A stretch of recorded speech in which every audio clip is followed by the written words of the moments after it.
বারবার বলা হচ্ছে যে একটা জনপ্রতিনিধিত্বশীল আহ উচ্চ কক্ষ তৈরি করা হবে, যেখানে আনুপাতিক হারে ভোট হবে অঙ্কের হিসাবে এবং বাস্তবতার নিরিখে।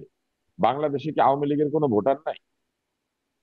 এখন এই ভোটারদের আনুপাতিক রিপ্রেজেন্টেশন উচ্চ কক্ষে কিভাবে হবে?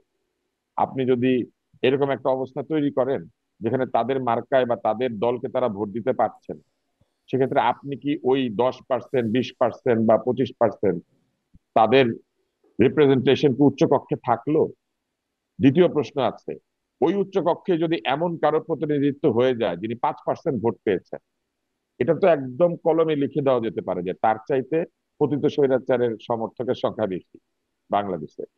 তাহলে 5% যদি পেয়ে কেউ ওই উচ্চ কক্ষে চলে যেতে পারে, আর যার 15% পাওয়ার সম্ভাবনা আছে তারা যদি ওখানে যেতেই না পারে, তাহলে কি সে উচ্চ কক্ষ প্রকৃত অর্থে প্রতিনিধিত্বশীল উচ্চ কক্ষ হবে? আমাদেরকে আবেগ বিবর্জিত ভাবে এই কথাগুলি চিন্তা করতে হবে। যেমন আজকে আমাদের ফেসবুকে আমি দেখেছি যে ছাত্ররা কমপ্লেইন করছে, তারা পুলিশকে বলেছে আমরা জুলাই বিপ্লবী। ব্যাপারটা যেন এইরকম যে জুলাই বিপ্লব করলে আপনি যে কোনো আইন ভঙ্গ করতে পারবেন, রাস্তায় উৎপাত করতে পারবেন। জুলাই বিপ্লবী বললে পুলিশ তাদের বিরুদ্ধে অ্যাকশন নিতে পারবে না, কিন্তু জুলাই বিপ্লবের লক্ষ্যই ছিল আইনের শাসন প্রতিষ্ঠা করা। যেখানে অন্যায় কেউ করলে পুলিশ তার বিরুদ্ধে প্রকৃত ব্যবস্থা নিবে।